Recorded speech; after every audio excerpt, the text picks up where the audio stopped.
Olá, tudo bem? Eu quero lhe agradecer pela sua audiência aqui no programa Alta Performance. E hoje nós vamos conversar a respeito de um assunto que é muito oportuno nesse início de ano, nesse início de 2019, que começou com muitas mudanças, com um novo governo, muitas expectativas positivas, outras não tanto. E eu gostaria de perguntar para você quais são as suas prioridades do ano. Se você tivesse que listar o que é importante para você, o que você gostaria de realizar este ano, quais são essas prioridades? Nós sabemos que existem várias estratégias, várias informações para administrarmos melhor a agenda. Mas a maioria das pessoas fica frustrada no final do ano porque não conseguem estabelecer, dar prioridade àquilo que mais importa, aquilo que é mais importante para elas. E na maioria das vezes elas ficam fazendo o que é importante e urgente. E eu gosto de lembrar o Stephen Covey, no livro Primeiro as Coisas Primeiro, porque ele nos orientou e ele mudou a forma de lidar com o tempo de muitas empresas e de muitas pessoas. Quando ele ensinou-nos, ao invés de usar o relógio, utilizar a bússola. E a bússola, a ideia da bússola é de você ser guiado pelos seus princípios. Aqueles princípios norteadores que vão direcionar as suas ações. Ao invés de você ficar angustiado com o tempo, porque a gente vai ticando as tarefas que deseja fazer no dia e normalmente, em regra, nós não conseguimos realizar todas, cumprir todas essas tarefas. Por isso, para falar sobre isso, eu convidei uma pessoa que é especialista na área de administração do tempo. E ela tem uma pegada ainda com princípios que a filosofia pode lhe ajudar nesse gerenciamento de tempo, nesse gerenciamento da vida. Quando a gente fala que tempo é vida, se você estiver perdendo tempo, se você não estiver administrando direito a sua agenda, você está perdendo vida. Por isso eu tenho a grata satisfação de ter aqui nos estúdios da Vem VTV a nossa querida filósofa Lucilena Galvão.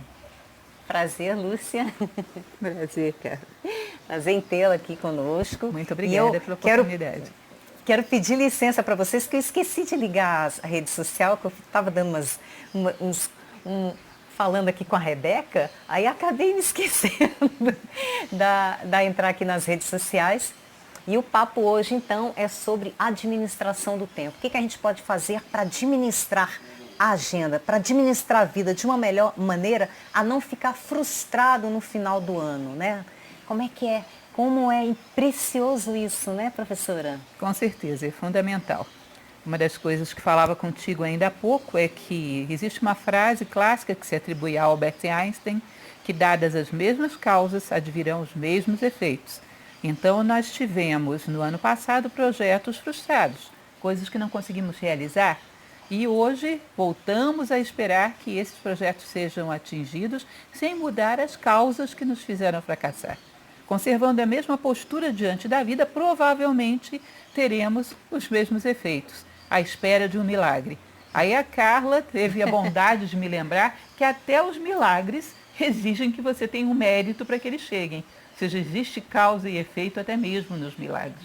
Não se tira coelhos de cartola, a menos que você tenha colocado o coelho lá dentro no primeiro lugar. É verdade, né? A magia tem que ter o coelho antes. Antes da apresentação para a plateia, teve essa causa, né? Com certeza. Eu queria, professora, que você começasse falando assim da relação da filosofia com o tempo. E quero agradecer as pessoas que estão aqui acompanhando, agradecer que você que está aqui acompanhando. E você já sabe que você pode mandar sua pergunta pelo chat do canal. E aí nós encaminharemos aqui para a professora.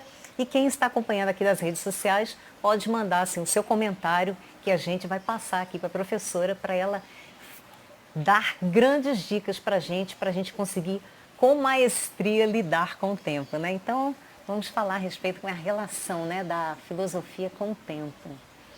Uma coisa interessante, inclusive esses dias eu filmava algumas palestras a esse respeito, é que a filosofia trabalha sempre com a ideia da unidade. Como você mesmo realçou muito bem, tempo é vida. E tempo sendo vida, nós temos que ter uma noção da vida como um todo para saber o que fazer esse ano, este mês e agora. A filosofia, a ideia da unidade engloba, em primeiro lugar, tudo o que você tem que fazer, não dividir por setores da vida. Ou seja, eu tenho projetos pessoais, projetos intelectuais, projetos profissionais. Não, você é um só. Tudo tem que ser planejado em conjunto. E, ao mesmo tempo, todo o tempo que você tem pela frente. É a ideia dos círculos concêntricos, onde você quer chegar com a sua vida como um todo, no campo familiar, de amigos, ou seja, no campo social, no campo intelectual, no campo financeiro e no campo humanístico, os seus ideais. Onde você quer chegar com a vida como um todo, depois em 10 anos, depois em um ano, depois em um mês e depois agora. As coisas têm que ser encaixadas, harmonizadas. Pode correr o risco. Essa é a ideia do círculo, né, que você fala. Exato. O tempo todo, como diz também a ISO 9000, muito bem colocado, ação local com visão global. Eu tenho que saber quem eu sou e aonde eu quero chegar para planejar o dia de hoje, sem que esse planejamento seja incoerente com o que vem depois. Podemos ter 2 anos em que os seus planejamentos têm um batimento entre eles. Por exemplo, se você se planeja para ter um filho no ano e no ano seguinte se planeja para estudar no exterior. Isso não é muito conveniente para quem acabou de ter um filho. Ou seja, quando não há um planejamento da vida como um todo, as coisas não se encaixam, não somam numa única direção. E ainda corre o risco de perdermos o nosso sentido de vida. Não sabemos muito bem onde queremos chegar com tudo isso. Ficamos envolvidos em projetos. E a filosofia trabalha de uma maneira muito clara com isso. Uma coisa é o projeto, outra coisa é o sonho, é o ideal de vida. Onde você quer chegar quando tudo isso terminar? Os projetos são meios, são submetas. Elas não podem ser contraditórias com a grande meta da tua vida, que é ser um ser humano melhor e ajudar as pessoas à sua volta a crescerem. Senão Cumprir o seu propósito. Fica incoerente, né, as ações dela com aquilo que depois ela quer chegar. O que deve gerar muita frustração, né? Com certeza. E muito estresse também. Porque é uma pessoa que faz 1000 coisas, mas nenhuma delas é aquilo que ele deveria estar fazendo para dar o próximo passo, para subir o próximo degrau. Então eu costumo chamar isso de método enceradeira desgovernada. Você olha a pessoa, tá, quando para, o que ela fez para crescer, para honrar os seus ideais de vida? Nada, um dia inteiro. Correu atrás de urgências e abandonou todas as coisas importantes. Se deixarmos, pensando pequeno, do tamanho de um copo d'água, acabamos nos afogando nele.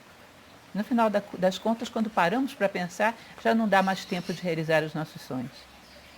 Você falou da questão de ficar na urgência, de apagando incêndios, né? E eu comecei a nossa conversa falando do Stephen Covey e da matriz do tempo que ele fala. E ele separa o tempo em 4, o que é importante e urgente, o que é importante e não urgente, o que é urgente e não importante, o que não é urgente e não é importante. E aí não urgente, não importante, são aqueles programas que a pessoa fica o dia inteiro na frente da televisão, perdendo tempo, vendo programas, bobagens, né, coisas que não são urgentes e são importantes, estão relacionadas com relacionamento de família, com estudos para crescimento. Não é urgente, mas é importante. E acaba que a pessoa fica nessa enceradeira que você falou, né? Ela fica só apagando incêndio, né? Isso é chamado, essa referência que você fez, é chamado do método do general Eisenhower. Ele que trabalhava com essa ideia do urgente, do importante, do não urgente, do não importante, que depois, evidentemente, por ser uma excelente ideia, foi reaproveitado por muitos bons escritores. A ideia principal que eu acho nessa história toda é realmente que as coisas importantes são as que restam quando tudo isso termina. Eu gosto muito de uma autora chamada Elizabeth Kübler-Ross. Ela morreu há alguns anos. Ela era uma psiquiatra tanatologista, ou seja, tratava de doentes terminais. E ela dizia que diante da morte, as pessoas mais materialistas, mais imediatistas, mais desorganizadas, são pessoas que não têm como permanecer conscientes. A consciência se evade, ou através de um coma, ou através de uma patologia qualquer, ela perde a memória, ela não reconhece ninguém, porque a consciência não suporta a ideia de que ela trabalhou só com coisas irrelevantes e as coisas importantes ficaram para trás. O que é realmente importante? Imagine, Impressionante isso, né? uma pessoa diante da morte, o que é importante? É importante se você foi fator de soma na vida das pessoas. Se você cresceu do ponto de vista do seu relacionamento, agregou um fator de harmonia aos grupos nos quais você pertenceu, se foi uma referência de superação de limites, se foi uma referência de compartilhamento de conhecimento útil para a vida, ou seja, essas são as coisas importantes. E nós passamos, às vezes, muito tempo, pode acontecer de olharmos para um ano e não termos feito nada pelas coisas importantes, correndo atrás das urgentes, que são elementos que nós temos que considerar que não são tão necessários assim. Esse é um ponto muito forte na filosofia. A ideia de que, se você é bem organizado, a ideia é que não exista urgências. Urgências são coisas que, na hora que tinham que ser feitas, não foram feitas. Urgência cabível, é um imprevisto. Sim. Ninguém sabia, apareceu, bom, isso é uma verdadeira urgência. Mas, pasme, a maior parte das urgências da nossa vida são fruto de protelação de coisas que já eram para ter sido feitas lá atrás. Então, andamos apagando fogo de coisas que deixamos queimar lá atrás. Que se estivéssemos atentas a tempo e a hora, nem queimado não teria. E agora teremos que apagar o fogo. É impressionante. Não é muito comum ouvirmos as pessoas falando, nossa, como eu costumo adiar, protelar. Mas como é comum as pessoas serem, as pessoas agirem dessa maneira, procrastinarem. Como é comum isso. É até interessante ouvir a palestra de o Tim Ferriss, que escreveu aquele livro Como Trabalhar Só 4 Horas, ou alguma coisa assim, a ideia do livro. Mas a ideia do livro, na verdade, não é como trabalhar só 4 horas. É essa questão de prioridades, né? Estabelecer e focar naquilo que é importante, delegar tudo que não, né, que você não é bom, você delegar tudo que não é bom. E ele começa a palestra dele falando que ele é um procrastinador. E aí, disso daí, ele começou a desenvolver a ideia do que ele pode fazer para lidar melhor com o tempo dele. Né? E eu queria que você respondesse para a gente, por que é importante administrar o tempo? Uma das coisas, só complementando o que você falou, a procrastinação, ela não é só uma falta de organização na administração do tempo, mas é um vício também, sabia? Né? É o prazer do último minuto. Se você tem um mês para fazer algo, durante 29 dias você não faz nada. No 30º começa a correr feito um louco. Porque existe uma certa adrenalina pura que funciona como um estímulo. E sem isso a pessoa não se movimenta. Passa a ser um hábito, um vício, que atua em todos os setores da vida. Ou seja, não é só a desorganização, é também o vício no prazer do último minuto. Inclusive, ele contou um testemunho dele a respeito disso. Ele tinha um prazo para fazer um trabalho e aí ele deixou para o último momento e ficou na correria para fazer isso. Se você considerar... Se não me engano, foi ele que contou essa história. Pense numa coisa grandiosa que fez diferença na história da humanidade, que era a Mona Lisa de um Leonardo da Vinci, a criação de Adão, de um Michelangelo, um Requiem de Mozart. Se eles teriam existido, se eles tivessem deixado essa tarefa para fazer no último minuto. Você percebe que um grande criador em qualquer área, ele dança com o seu trabalho, ele vai crescendo junto com o trabalho. Ele aproveita cada minuto. Ele quer deixar ali o seu melhor. A procrastinação simplesmente nos rouba a oportunidade de dar o nosso recado ao mundo. E isso é um elemento terrível. Quando acaba, nós não dissemos nada, não dissemos a que viemos. Eu gosto muito da história da Batalha de Maratona. Não sei se você conhece, deve conhecer, que na sua área mas ela é bem conhecida. Conta aí que ela é boa. Fidípides era um velocista. Velocista era digamos assim, um atleta dos dias atuais. Ele corria, tinha ganho já várias competições de corrida. Foi para a batalha contra os persas, na planície de Maratona. Havia toda a probabilidade de que os gregos perdessem, porque era só os atenienses, eles não conseguiram apoio de outras cidades-estado, e os persas eram muito mais numerosos. Então eles saem de Atenas e dizem, se a gente não voltar até o anoitecer do 3º dia, tirem tudo que é de valor, queimem a cidade e vão embora, para que a cidade não seja profanada. Agora tem umas coisas curiosas na história, Carlos. Com essas condições, os gregos não é que venceram? Lutavam pela sua tradição, pela sua família, lutaram com uma garra tal que venceram. Quando vencem, no 3º dia, tinha um tempo muito curto, 42 quilômetros tinha que ser corrido para que chegassem os atenienses antes que anoitecesse e dissessem: ganhamos, não destruam a cidade. Pegaram Fidípides. O coitado tinha lutado 3 dias contra os persas. Estava exausto, mas era o único que podia. E aí Fidípides não teve dúvida, correu feito um louco, 42 quilômetros, e chegou a tempo de chegar em Atenas e dizer: vencemos. E tombou morto. Morreu. Existe inclusive uma estátua muito bela que mostra isso. Vencemos e tombou morto. Nós temos que considerar que a nossa... com ele com um recado na mão, né? Exato, exato. E então nós temos que considerar que a nossa vida é como se fosse essa corrida. Se nós tombarmos antes de darmos o nosso recado, muitas coisas vão se perder. Muitas Atenas vão ser destruídas. Por isso que é importante administrar o tempo. E existe algo que vai se perder se nós não dermos o nosso recado. Existe algo na tradição budista, no Dhammapada, que diz o seguinte: mais do que 1000 palavras sem sentido, vale uma palavra que traz consolo a quem a ouve. A sua palavra você já disse? Não. Então aproveite bem seu tempo. Tá? Porque não podemos tombar sem dizer a nossa palavra, senão Atenas vai ser queimada. Tá? Então, do ponto de vista da filosofia, era o que você me perguntava, nós temos uma visão muito clara. Tempo é vida, é um tipo de recurso. E é um recurso não armazenável.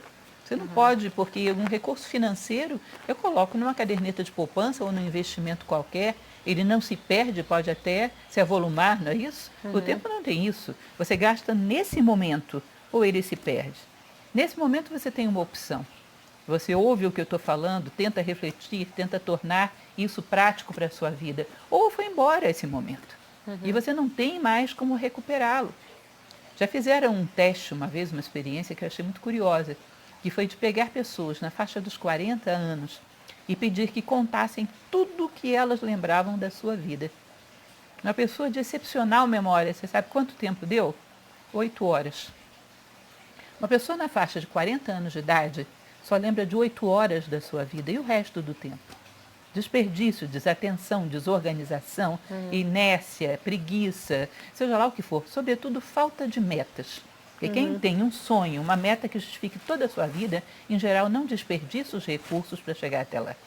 Ele sabe que as suas concessões vão ser pagas numa moeda, que é dor. Alguém vai sofrer porque ele não deu o seu recado. Alguém vai sofrer porque ele não somou a nota musical que precisava para transformar isso tudo em sinfonia. Alguém vai sofrer porque a sua palavra não foi dita. É interessante porque a relação é sempre com o outro também, né? Não é uma relação egoísta, né? Não é uma relação apenas com a própria vida. Eu estou aqui porque eu estou em relação ao outro. Isso, a filosofia, como falei de início, trabalha com a ideia da unidade. Vou te contar como é que eu faço para vencer a preguiça pela manhã na cama.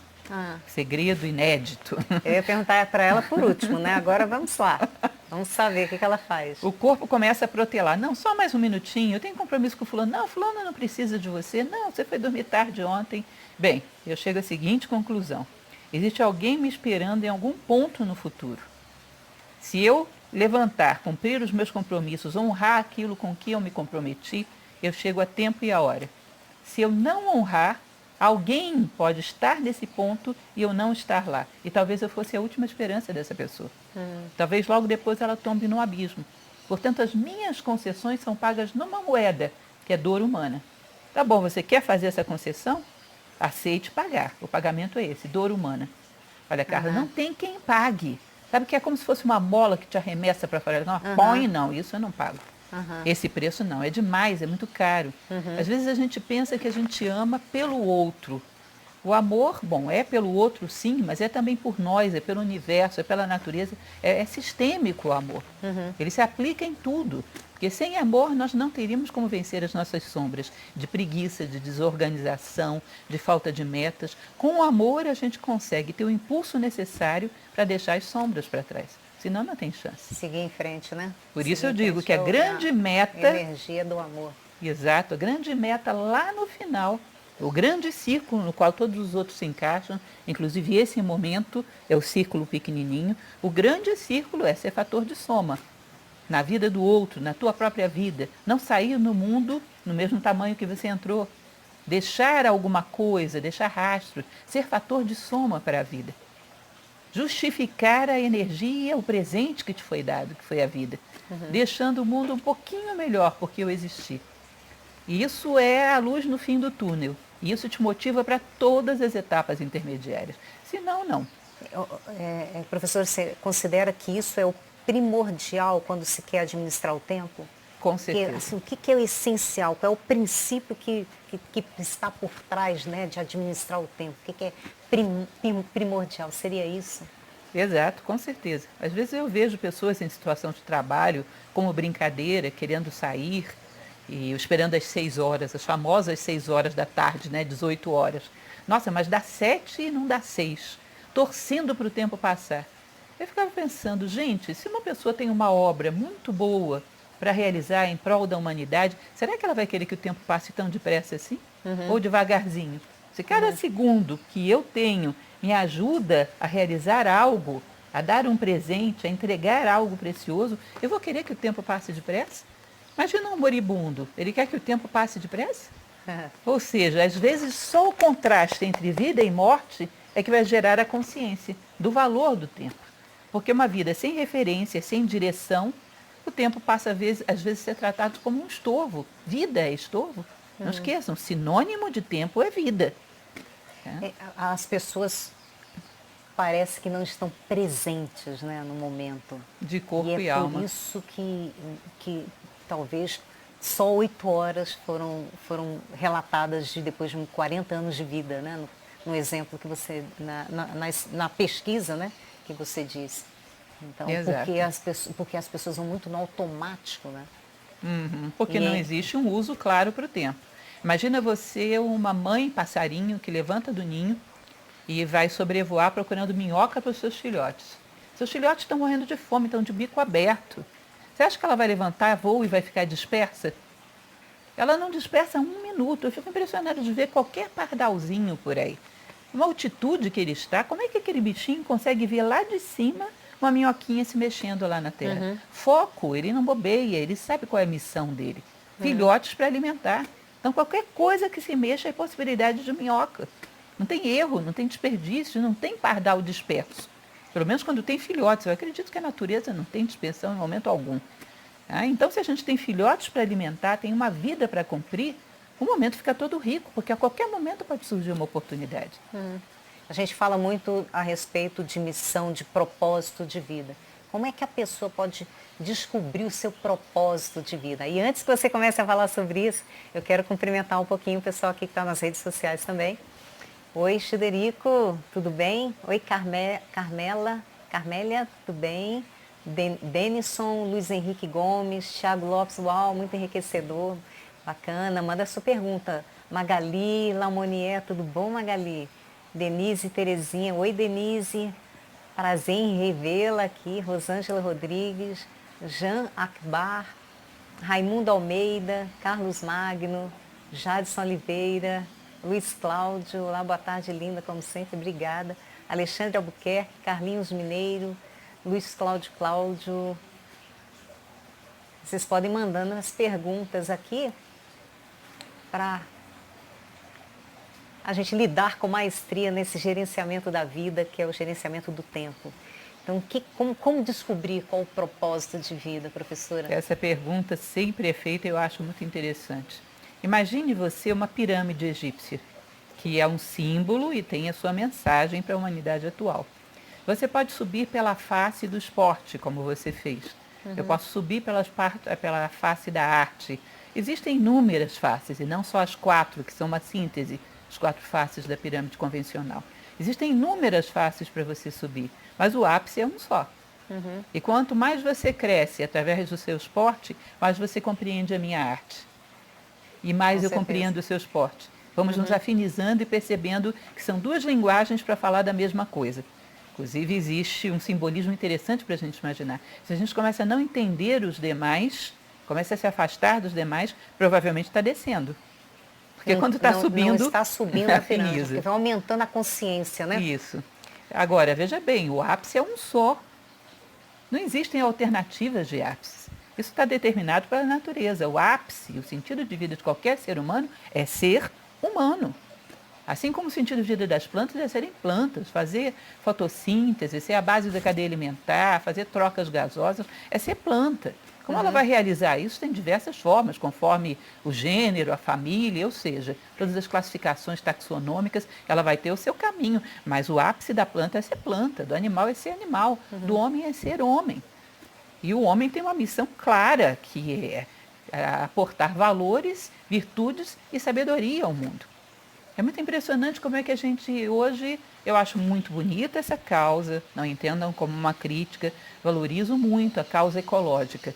Vamos preservar um animal, vamos preservar uma floresta, mas a gente não entende que se a gente não preservar o ser humano, nada mais será preservado.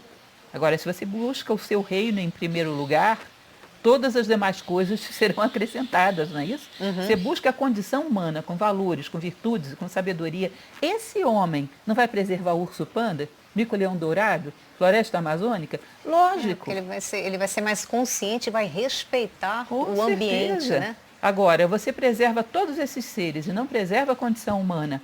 Daqui a uma geração, porque você não é eterno, tudo isso teu vai estar destruído e transformado em coisas que deem lucro. Então, eu te garanto, Carla, faço uma aposta com você. Você vai me buscar um urso-panda, um mico-leão-dourado e eu vou buscar um ser humano na plenitude da condição humana. É capaz de você me aparecer com meia dúzia de mico-leão-dourado e eu não conseguir um ser humano nessas condições. Então, a plenitude da condição humana é o objetivo de todo mundo. Nascemos para quê? Isso está definido, para sermos seres humanos. A plenitude da condição humana, com valores, virtudes e sabedoria. Então, o ápice é a justiça, a bondade, a fraternidade, a honestidade. Não é para mim nem para você, é para todo mundo. Agora, se você vai chegar lá desenhando, dirigindo, como carpinteiro, como marceneiro, seja lá o que for, isso é outra coisa. Mas qualquer caminho vai ser bom, contanto que te leve para cima.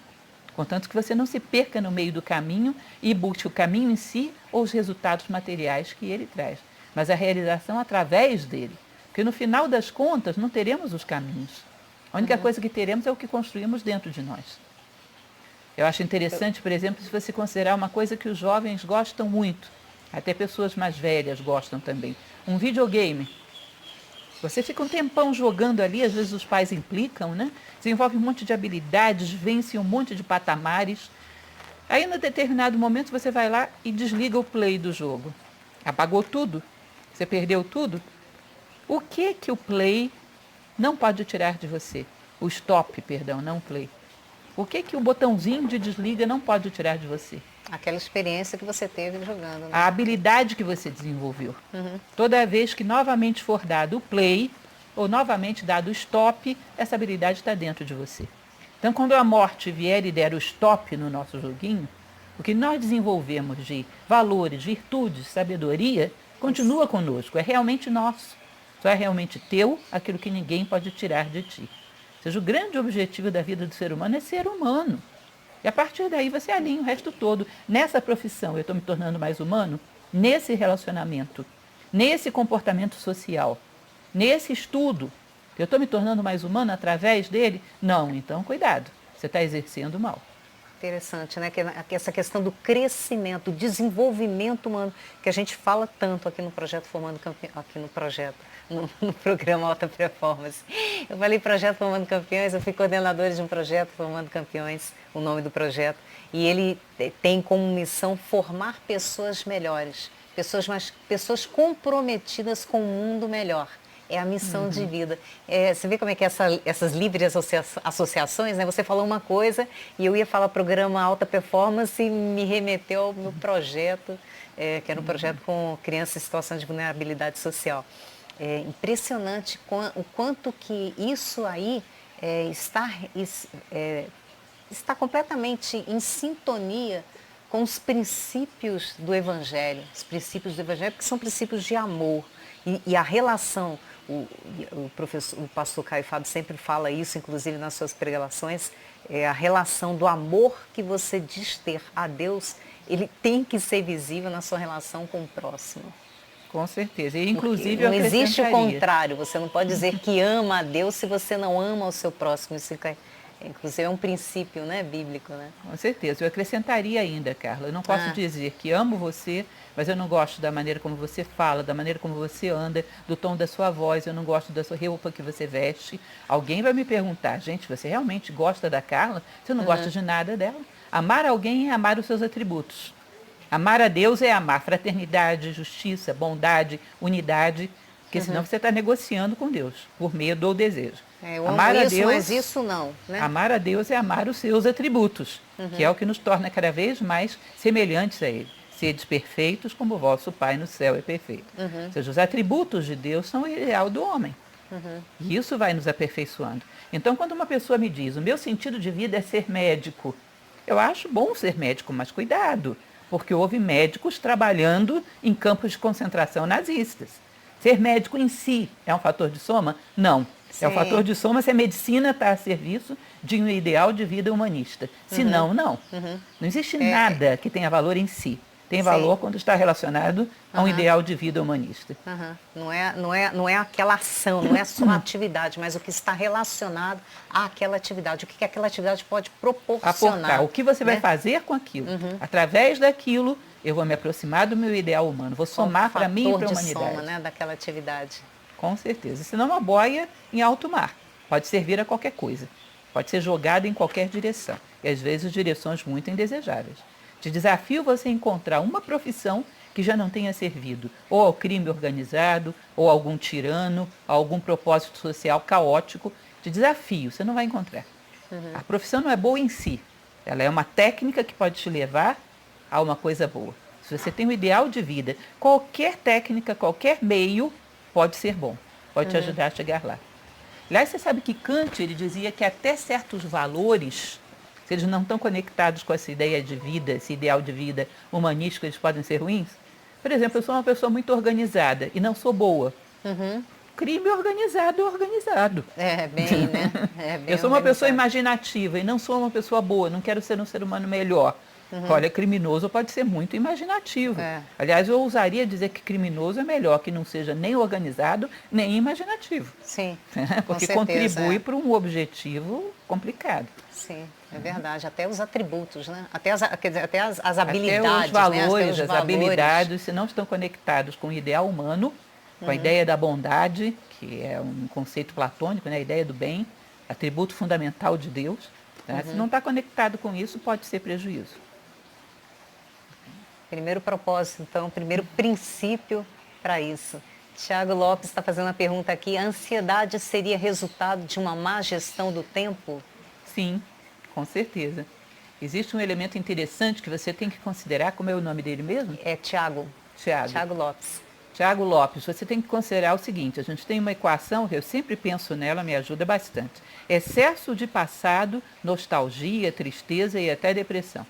Excesso de futuro, ansiedade. Você tem que considerar os dois elementos como referência, mas estar de coração no presente. Então eu considero o passado pelo que ele me agregou de possibilidade para atuar agora. Eu sempre conto a história do suco de laranja. Imagina que você está gripada, que os anjos não digam amém, né? Mas imagina que você esteja gripada e eu te digo, olha, Carla, ácido ascórbico, vitamina C, vai lá e toma laranja, em espécie, que é o melhor, espreme a laranja, toma. Aí você toma. E esse ácido ascórbico, essa vitamina C, integra o teu corpo. E a partir daí você tem uma resistência maior à gripe. Mas você não sai arrastando as cascas da laranja. Entende? Aquilo ficou para trás. Se eu chego para você e digo, Carla, você é uma pessoa muito paciente. Você não vai me dizer, mas senta aí que eu vou te contar como eu sofri para chegar a isso. Não.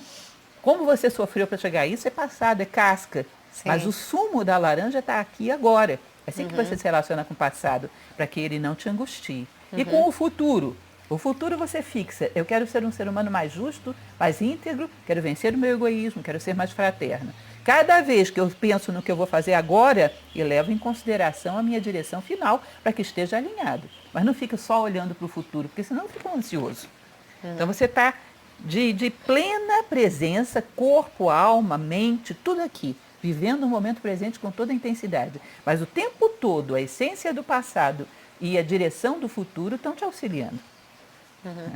Então, esses são dois elementos. Em geral, O estresse tem a ver, a ansiedade, o estresse tem a ver com o desejo futuro, do futuro, né? sem dar a devida atenção ao presente. Kant, ele tem uma coisa que eu acho linda, se você me permite. Sim, claro. Ainda na mesma pergunta, Kant, ele diz que o ideal humano é algo que você alcança sempre quando não anseia por ele. Ele está lá como referência de direção, eu vou chegar lá. Se eu me perco, de vez em quando eu olho para lá, mas eu não fico, gente, será que vai chegar? Quanto tempo falta? Nossa, está chegando perto? Porque isso me tira do presente. Se você não vai ansiar pelo ideal humano, como é que você vai chegar nele? Ele é uma referência de direção e você traz ele para cá. A sequência de vários momentos ideais vai te levar ao ideal humano. Qual é o ideal desse momento? Eu e você estamos aqui de coração limpo, querendo dar alguma coisa que a gente tem para beneficiar as pessoas sem esperar nenhuma contrapartida, não é isso? Você percebe que esse é o ideal desse momento? É. Se eu vivo esse momento de maneira ideal, o outro de maneira ideal, o outro de maneira ideal, opa, estou chegando perto do ideal. Sim. Mas eu esvazio o meu presente e fico desejando o futuro. Acabou, você não vai a lugar nenhum. Descansar, né? Descansar no momento presente e saber que está caminhando na direção, né, do Cuidar alvo, dele, né? fazer que o momento presente. O alvo está lá, mas é descansar, repousar no presente. Vivê-lo em plenitude. Jogar toda a ansiedade sobre aquele que é bom. Edmundo Silva, Gigino Lerose, Carlos Ribeiro, Atílio Gulosi. Temos ali Obrigada um pela outro, presença. aí temos alguma pergunta? Jorge não? Barros. Não, é a mesma pergunta, é aquela pergunta. Vocês podem mandar pergunta aqui. Uau, muito enriquecedor o comentário. Eu gostaria que você falasse para a gente qual a importância de sonhar no gerenciamento do tempo. Com certeza. A ideia de sonho é uma das coisas mais bonitas. Por isso o meu curso de administração do tempo se chama Livre-se da culpa de adiar os seus sonhos. Ah, o nome é esse? Esse é o nome. Ah, que bom, né? Sonho... Que sintonia, né? Exato. A gente tem uma sintonia. Sonho é exatamente aquilo que de mais puro e mais legítimo temos. É o que gostaríamos de presentear ao mundo. É o que gostaríamos de presentear à nossa própria alma. O que gostaríamos de retribuir à vida pelo palco que ela nos deu, pela oportunidade de estarmos aqui. E esse sonho você tem que ter o maior cuidado com ele.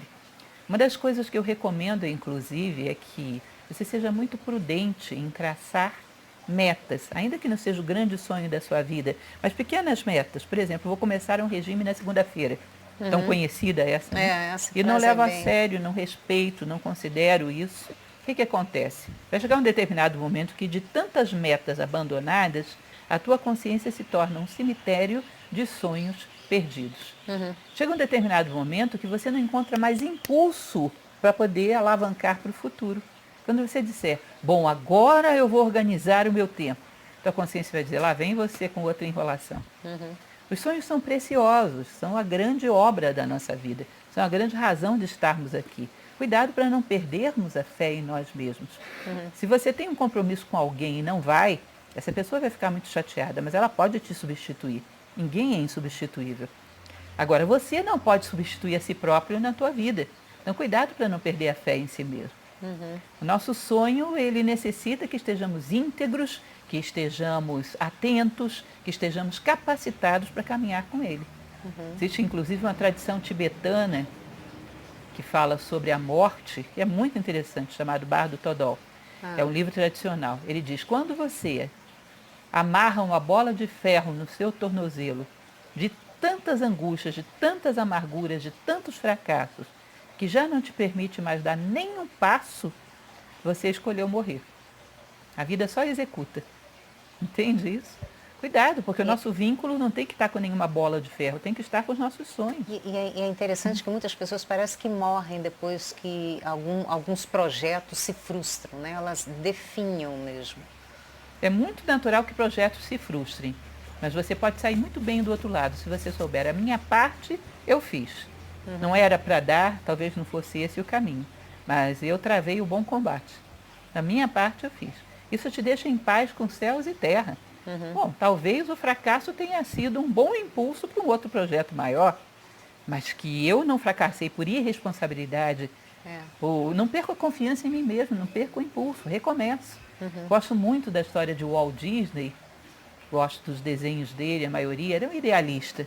E uma das coisas que eu fico impressionada é a quantidade de vezes que aquele homem fracassou. Você não faz ideia, a história dele é impressionante. E essa ideia de que o sonho dele ia se realizar, só não era por aquele caminho. Mas ele aprendia alguma coisa ali e alavancava para frente.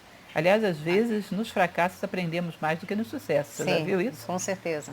Um fracasso... Em luta, no karatê, a gente costuma dizer que a gente não esquece de quem nos bateu. A gente pode esquecer de quem a gente bateu, mas das derrotas, as derrotas não são esquecidas. O e ideal normalmente seria... a gente aprende muito com elas. Porque nos coloca mais reflexivos. Quantas vezes a vitória só nos coloca eufóricos. Ninguém tende a pensar muito quando é vitorioso. Quando é fracassado, sim. Assim como a morte e a vida, né? Você é importante ir no enterro, né? A Bíblia tem uma parte que ela fala a respeito do que é melhor ir ao enterro do que a um nascimento, né?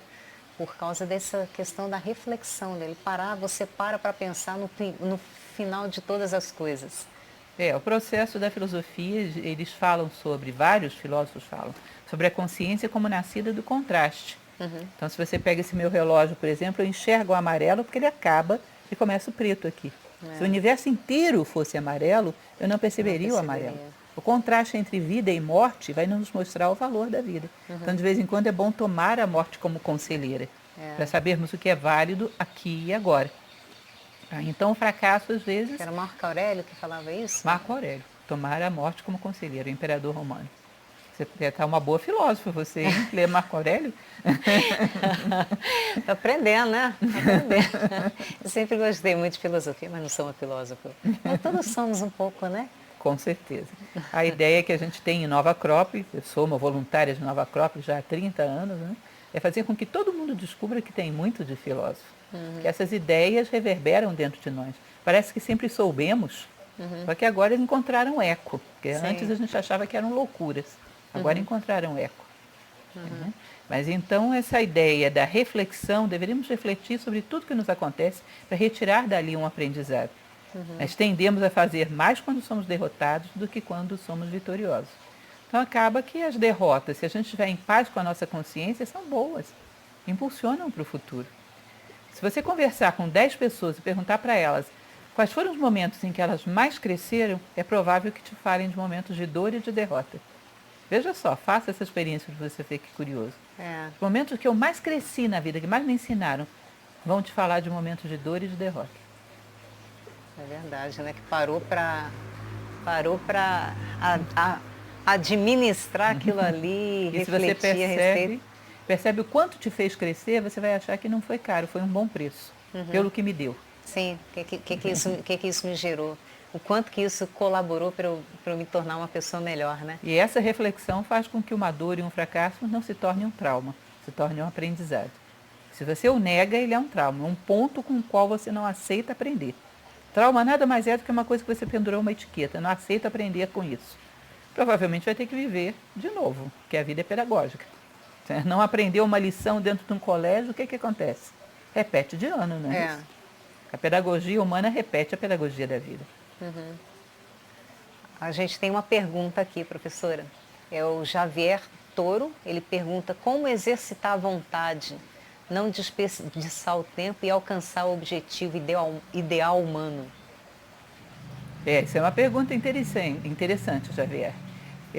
Recomendo a você, para mais detalhes, eu tenho uma palestra sobre a vontade no YouTube da Nova Acrópole, mas basicamente, vontade no nosso momento, na nossa vida, agora, é decisão no plano mental e perseverança e constância no plano físico. Eu sou, eu quero, eu vou, o sonho. Aconteça o que acontecer, eu vou sair daqui um ser humano melhor do que eu cheguei. Aconteça o que acontecer, eu vou sair daqui tendo vencido um pouco do meu egoísmo. Essa é a decisão. E no plano concreto, material, sem pressa e sem pausa. Todos os dias caminhando um pouquinho, perseverança e constância. Você pode perceber que se alguém quiser te deter, ele tem duas possibilidades. Ou ele te segura no plano físico para você perder o ritmo, você vai perder um pouco, vai ficar zangado, mas daqui a pouco retoma, ou ele entra no teu plano mental e coloca uma dúvida. Será que isso realmente é um bom objetivo de vida? Olha, ninguém pensa assim, está todo mundo querendo ganhar dinheiro. É melhor você pensar melhor. Se ele te coloca uma dúvida, ele detém teu físico, detém o teu ritmo, acaba com tudo. Então, se você quer se manter vencendo obstáculos, porque onde há uma vontade, há um caminho, ela abre caminhos. Ela é a espada Excalibur, né, do mito do rei Arthur, que crava a pedra até embaixo. Você sabe, Carla, talvez até você que viaja muito mais que eu, saiba disso, que Excalibur, do mito do rei Arthur, tem uma vertente histórica, a espada de São Galgano, no interior da Itália. Existe uma espada que é cravada, está dentro de um domo, protegida, cravada até a empunhadura dentro de uma pedra. E a ciência, os cientistas já fizeram como se fosse uma radiografia do metal e perceberam que ela está íntegra lá dentro e que foi cravada num impulso só. A espada cravada na pedra, isso é uma curiosidade turística, pausa para curiosidade turística. A espada na pedra é um símbolo da vontade humana, que quando é bem forjada, nada no mundo material é capaz de detê-la. Agora, ela tem esses dois ingredientes que você tem que cuidar. Decisão no plano mental e ritmo no plano físico. Sem pressa e sem pausa, com perseverança e constância. Toda a vida, né? A mente tem que guardar a mente para a pessoa saber. Ele perguntou, né? Como exercitar a vontade, né? Decisão. Eu quero ser um ser humano melhor. Quero sair daqui maior do que eu entrei. Quero ser fator de soma na vida das pessoas à minha volta. E no plano físico, sem pressa e sem pausa. Ritmo sustenta a vida.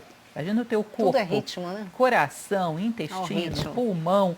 Tudo é ritmo, senão não tem vida. Então você tem o germen, que é a ideia, e tem a vida prática, que é o ritmo. Preserve essas duas coisas e você vai se tornar uma Excalibur. Aço bem forjado. Tá certo. A gente falou assim, a gente está falando de não se estressar. Nós recebemos uma pergunta a respeito de como se a ansiedade é uma má gestão do tempo e na verdade, é uma preocupação com o futuro e tudo. E a gente vê que as pessoas estão com a agenda muito corrida. E a informática, a tecnologia, ao invés de nos dar mais sossego, olha, temos vários agora os computadores para fazerem as ações, a gente está ficando sem fronteiras e sem tempo para pausar para outras coisas. As pessoas continuam trabalhando à noite em casa com a família, no final de semana. Como lidar com essa agenda tão corrida? Como é que com agendas tão corridas, como evitar a pessoa ficar só apagando incêndio? Existe algo, Carla, que é um vício terrível. Dentro da administração do tempo tem um monte de vícios que a gente tem que aprender a detectar e corrigir. Falo muito sobre isso no meu curso. Um deles é achar que estressado é sinônimo de eficiente. Então, se eu te falar, conheço uma pessoa super eficiente, é um executivo de uma autoempresa, você imagina o quê? Um cidadão enlouquecido arrancando os cabelos. Eu te garanto que se você tiver a oportunidade, talvez você já até tenha tido, de ter uma entrevista com uma pessoa desse tipo, um bom executivo que gerencia uma equipe gigantesca, às vezes no mundo inteiro, um bom executivo, se ele marca 10 minutos para conversar com você, naqueles 10 minutos não existe nada a não ser você, uma folha de papel em branco e uma caneta na frente dele. Ele não atende telefone, ele não quer saber nada do mundo. Cada coisa no seu lugar e no seu território, cada coisa reina soberana. A melhor maneira de administrar o tempo é viver cada minuto à sua vez, né? Da melhor maneira possível. Cada coisa de uma vez e cada minuto eu entrego o meu melhor, eu não penso no que vem depois. Agora, o cidadão está fazendo isso, está pensando no que vem depois, atende a secretária, pensa em quem vem depois. Nada é bem feito. A soma da vida dele é de momentos onde ele não está de corpo e alma. Aliás, você sabe que Carl Jung, que eu amo muito, uma das coisas que ele dizia como método para que o ser humano se realize é corpo e mente juntos. Aqui, agora, corpo e mente juntos. Ou seja, cada minuto você entrega o seu melhor. Nós temos uma mania de achar que o estresse, que está antecipando tudo que ainda vem, você colocou o futuro na agenda, deixa ele na agenda. E agora fica no presente. E faz o seu presente o melhor possível. Tá? Não tire da cabeça essa história de que o eficiente é o estressado. Existe um pêndulo dentro do ser humano, que é a mente e a emoção. Quando as emoções ficam muito excitadas, a razão fica lá embaixo. Você já viu uma pessoa muito apaixonada ou muito enfurecida raciocinar com lucidez? Não. Quando você está muito lúcido, as emoções em geral estão serenas. O estresse é um estado de digamos assim, agitação emocional violento. Ninguém fica estressado e lúcido ao mesmo tempo. Então, ele é uma péssima condição de eficiência. O eficiente tem que estar lúcido. E para estar lúcido, ele tem que estar no momento presente de corpo e alma. Você vê que a maioria das pessoas está aprendendo a fazer exatamente o contrário disso. Então é usual, por exemplo, na academia, a pessoa está fazendo uma atividade física, aí está aproveitando para ler alguma coisa no celular, né, ler um livro, mas não está presente ali naquela atividade física. E várias outras ações também. Ela está falando com a pessoa aqui, está respondendo aqui uma outra e está aqui e associa isso à produtividade, quando a gente sabe que não é. Não né? é mesmo. Não é mesmo. E a maioria das pessoas, quando fazem outras coisas, e alguns especialistas disseram que pouquíssimas pessoas conseguiriam fazer mais de uma tarefa ao mesmo tempo sem comprometer a qualidade daquela tarefa. E aí depende da tarefa, né? Até depende da leitura. Outro dia a gente fez uma postagem no blog Alta Performance a respeito de como ler, baseada no livro do Mortimer Adler, como ler livros, porque existem várias técnicas para você ler rapidamente. Mas há livros que você pode ler rapidamente, há livros que não. Há livros que você tem que estudar. Você você vai pesquisar um assunto para você voltar depois a ele, né? São livros que requerem um outro tipo de atividade, né? Porque a leitura é algo ativo, né? Mas você vê que a maioria das pessoas fazem várias coisas ao mesmo tempo, associando a produtividade, não é? Você sabe que eu tenho um curso de técnicas de estudo, que eu pretendo lançar, inclusive, sim. Eu vi mesmo alguma das chamadas tuas falando disso. E uma das coisas que eu falo é isso. Você tem um bom carro, um excelente carro, sei lá, uma caminhonete 4x4. Uhum. Esse carro garante o que para você? Que ele não vai te deixar na mão. Agora, se você está numa estrada asfaltada, limpa, ele vai desempenhar uma velocidade boa. Se você está numa estrada rural, esburacada, de terra, ele vai desempenhar uma velocidade muito menor. Mas em ambos os casos ele não se detém. Ou seja, você tem uma boa ferramenta, um bom carro, mas ele vai adaptar a estrada onde ele está andando, a velocidade que ele pode desempenhar. Como é que o carro pode saber coisas que a gente não sabe? Ou seja, é evidente que um bom leitor, ele vai ter uma capacidade de leitura focada e com bom proveito, mas a velocidade vai depender da terra onde ele está rodando. Um dos elementos terríveis que a gente tem é querer aplicar várias situações diferentes uma mesma regra. Isonomia aplicada a situações diferentes. Isso é uma loucura. Né? Então, não é uma metodologia razoável, né?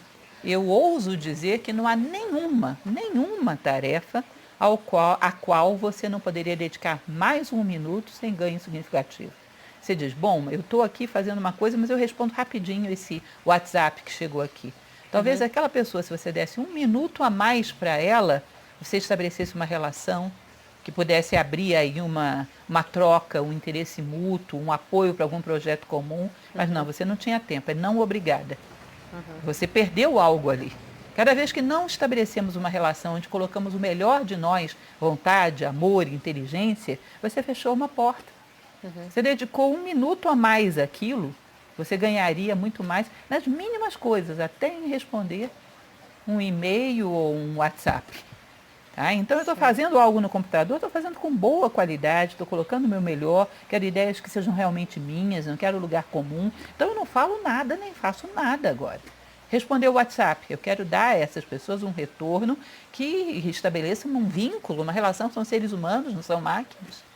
Ou seja, saber rodar na velocidade correta, sem deixar de considerar que quem está rodando nessa estrada é você, é um ser humano. Não se mutile, não faça menos do que se espera de um ser humano.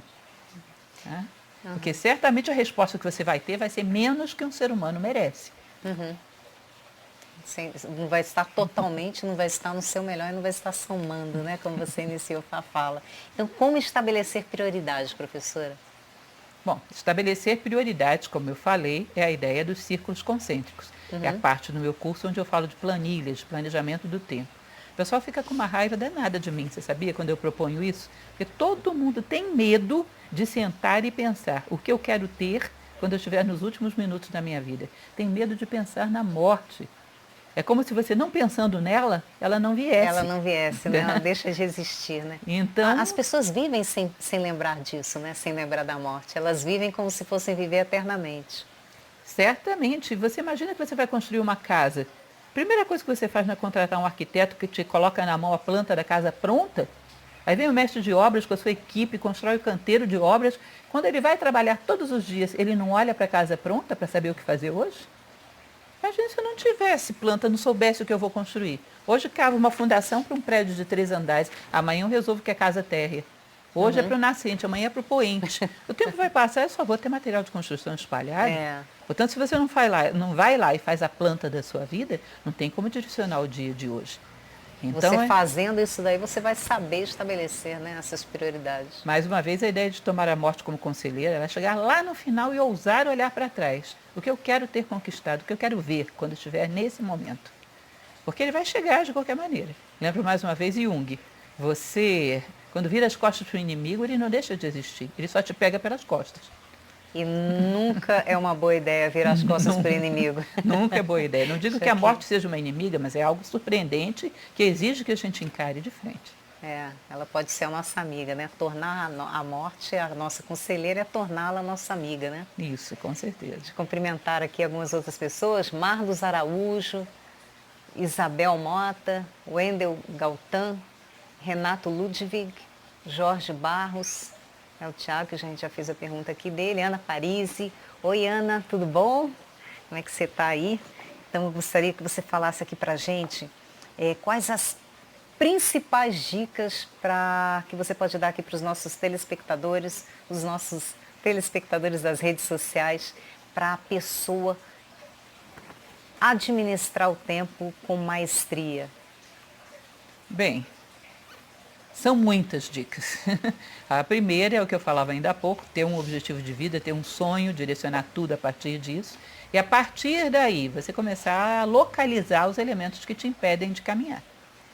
É engraçado, mais uma vez falando sobre Jung, não é proposital, ele está surgindo por aí à toa. Fica à vontade, o tempo é seu. Ele dizia, quando ele fazia o seu planejamento, por exemplo, de 1 ano, ele dizia que para ele cumprir aquelas metas, ele teria que contar que a preguiça ia dar um palpite, ia tentar impedir, a desorganização ia tentar dar um palpite e impedir, a sua dispersão ia dar um palpite e ia tentar impedir.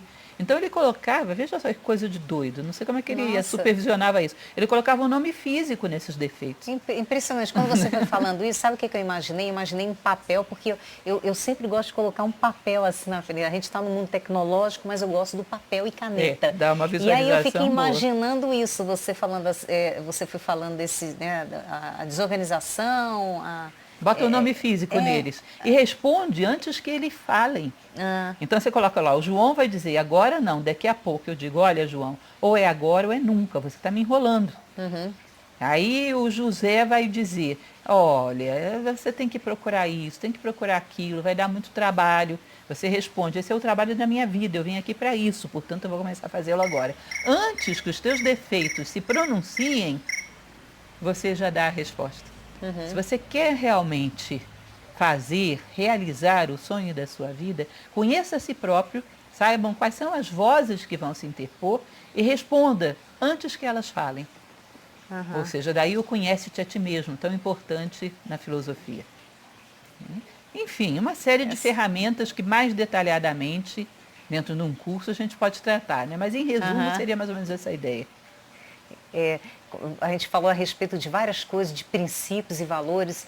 Como é que esses princípios, e no início do nosso bate-papo eu falei a respeito de bússola, né? A ideia de você administrar o seu tempo baseado numa bússola, né? Os princípios norteadores. Como é que esses princípios e esses valores, eles lhe ajudaram na administração do tempo?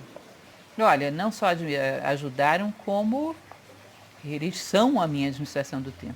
Se eu te digo, um dia eu ligo para você e digo, Carla, eu resolvi parar de ser filósofa, parar de ser idealista, não quero nem saber da humanidade, não quero fazer mais nada por eles. Como é que eu ia administrar o meu tempo a partir daí? O tempo seria bom ou mal em função de quê? Lembra da Alice no País das Maravilhas, quando ela conversa lá com um gato? Que ela pergunta, você não sabe para onde que vai, Exato. Né? Qual é a estrada correta? Onde você quer chegar? Lugar nenhum, não sei. Olha, para quem não quer chegar em lugar nenhum, qualquer estrada. Professora, explica aí essa passagem aí para quem não conhece, né? Como é que é a passagem da Alice, né? Alice, no livro de Lewis Carroll, eu acho que o filme não tem isso, ela pergunta ao gato, Qual é a estrada? Ela estava numa, né, ela estava numa encruzilhada e pergunta ao gato, qual é a estrada correta? Ele pergunta, onde você quer chegar, menina? E ela diz, onde eu quero chegar? Eu não pensei nisso não sei onde eu quero chegar. Ele diz, bom, olha, para quem não sabe onde quer chegar, qualquer estrada é correta, pega qualquer uma. O que faz com que as coisas sejam corretas ou incorretas, verdadeiras ou falsas? O teu sonho, o teu ideal humanista.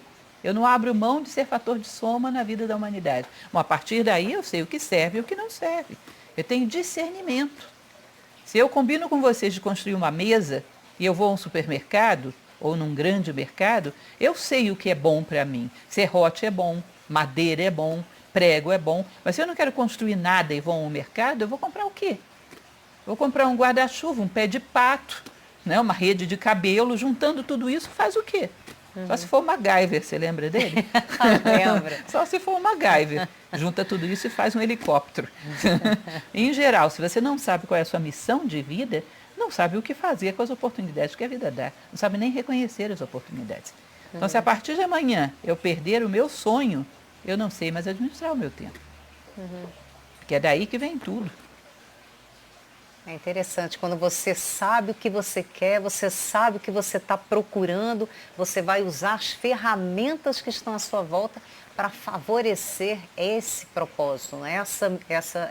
Esse seu sonho, esse seu desejo. Sabe o que é bom e o que é tudo vai fazendo mal? sentido.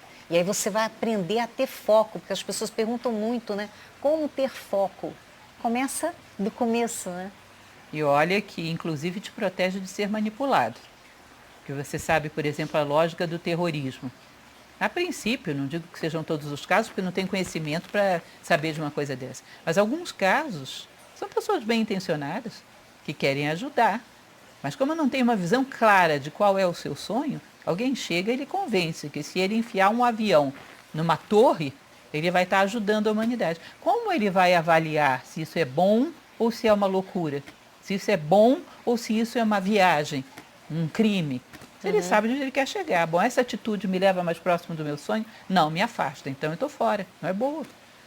Olha, porque você não faz ideia de quantas pessoas bem intencionadas foram manipuladas ao longo da história.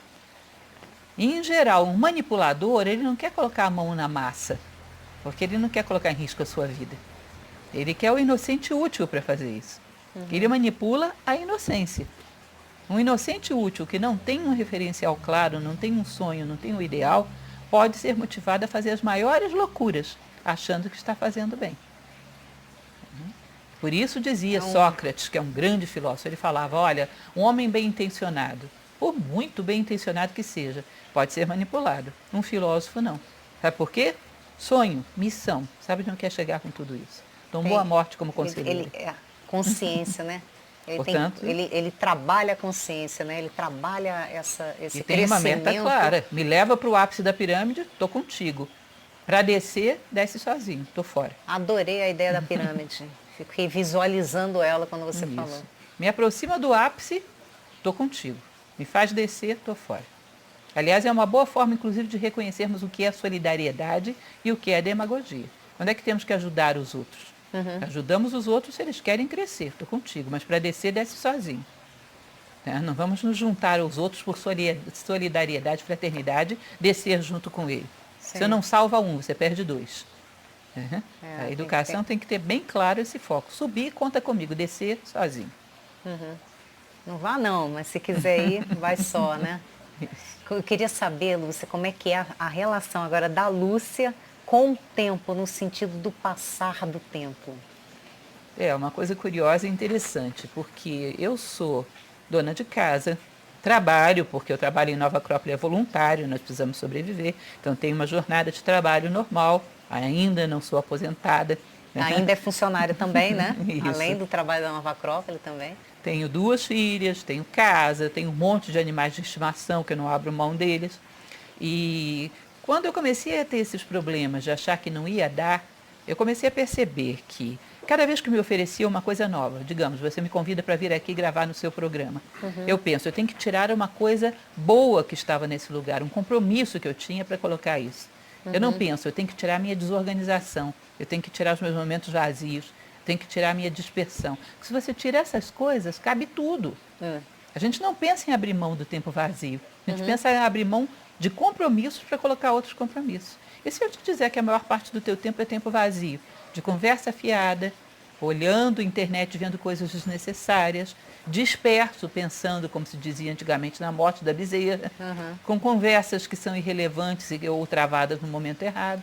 A maior parte do nosso tempo é paga como um tributo à dispersão e à falta de objetivos. Abre mão disso, que cabe muito mais. Eu te garanto que cabe o que eu faço e mais alguma coisa que eu ainda quero fazer. Se eu abro mão dessas coisas. Aqui constatar o quanto de tempo você desperdiça. Não achar o meu tempo está cheio. Cheio ele está, mas provavelmente não de coisas necessárias. É porque tem muitas pessoas que são ocupadas, mas não são produtivas. E especialmente produtivas no sentido de aproximar ao ideal que ela busca, né? Dispersão. E aí você faz esse peso quando você vai colocar uma coisa na sua agenda, um compromisso na sua agenda? Inclusive eu tenho um exercício muito bom que eu passo para as pessoas detectarem em 1 hora quanto foi tempo produtivo e quanto foi dispersão. Dispersão é um esporte mundial. As pessoas são viciadas nela. E ela come um bom pedaço, se não quase toda a nossa vida. E quando você vê, perdeu, não dá para fazer nada, não é porque tenha tantos compromissos assim, é porque paga um tributo pesado à dispersão. Falta de objetividade, falta de prioridades. É o deixa a vida me levar, vida leva eu. Vida leva eu. Ai, meu Deus, como eu odeio essa frase. Deixa a vida me levar, vida leva eu, ao contrário da alta performance. Nós estamos acabando o tempo, mas eu quero pedir para o Gabriel colocar no ar o link um novo projeto, um projeto maravilhoso, belíssimo da professora Lúcia, que ela fez a letra de uma belíssima música que é a Zizi Posse que canta. E eu gostaria que você falasse um pouco também a respeito desse grande feito. Mas agora, olha, está no ar ali, o pessoal que está nas redes sociais não vai conseguir assistir, mas olha ali você... A insensatez no tom de tua voz refreia o ímpeto e a inconsciência da expressão dura do olhar atroz. Tempera a voz em tua voz interna, banhada em águas do coração. Deixa que surja purificada, melodiosa como canção.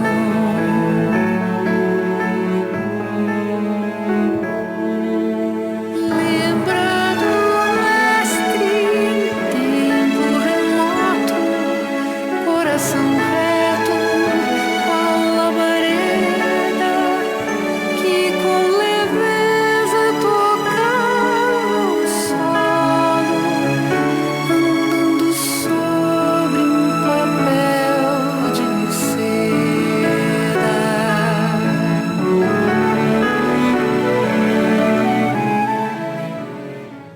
Você fala da satisfação desse projeto.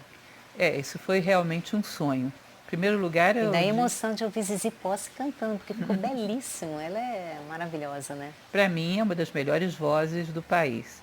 E uma coisa que eu não sei se você já teve a oportunidade de conhecer, mas Zizi Posse é maravilhosa. É uma pessoa maravilhosa de se conviver. E ela e Queco Brandão, que é o compositor da melodia, são duas pessoas maravilhosas a quem eu serei eternamente grata, porque isso era um sonho para mim. Eu conheço o irmão dela, que trabalhava com produção, com um monte de coisa, um cara competentíssimo.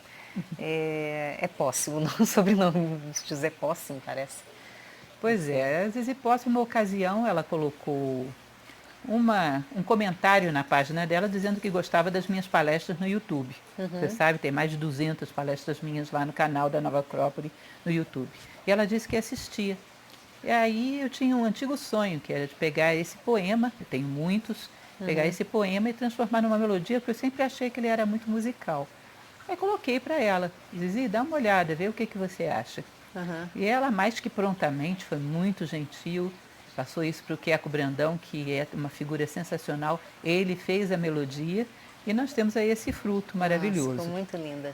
Eu convido aqueles que queiram conhecer, eu tenho um blog com os meus poemas, aliás, se me permite uma pequena propagandazinha, eu tenho uma página no Facebook pública, que é Lúcia Helena Galvão, Poesia Filosófica. Nós estaremos lançando agora por esses dias um workshop em 4 aulas sobre administração do tempo, gratuito, se vocês quiserem.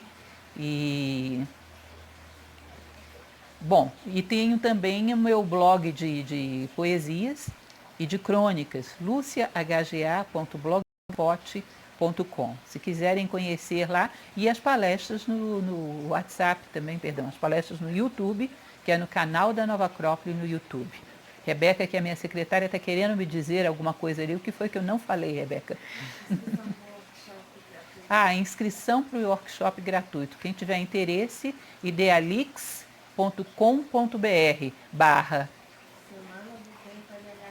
Semana do Tempo LHG. Bom, qualquer dúvida vocês escrevam para idealixcursos@gmail.com, que lá eles também te instruem, para você ter a senha de acesso a essas 4 aulas gratuitas. Mas enfim, o fato é, tá lá, maravilha, muito bom. Melhor do que, mais fácil de copiar, né?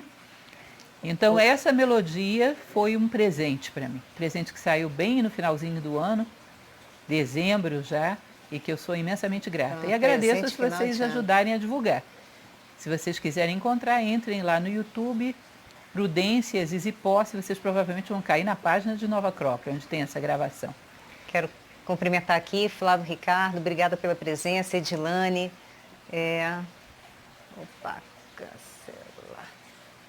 e Zeiner, obrigada aqui pela presença de vocês, Rubens Galina, como vai? Bom, gente, para finalizar, nós estamos agora, acabou o nosso tempo, eu queria pedir para você para dar uma dica de alta performance para quem está nos acompanhando aí nessa relação de administração do tempo e da vida. Uma dica para finalizar. Gratidão. Seja grato à vida e tente compartilhar, tente passar para ela um pouco daquilo que ela te deu. Faça com que o investimento que ela fez em você não seja fundo perdido. Tenha uma grande gratidão pela vida, que tudo mais você tende a conquistar através dela. Gratidão é uma virtude divina. Muito obrigada pela tua presença, Lúcia. Obrigada a você, Carla. Estamos sempre à disposição. É isso aí, gente. Eu quero agradecer a vocês pela audiência aqui no programa Alta Performance e a gente se encontra na próxima semana.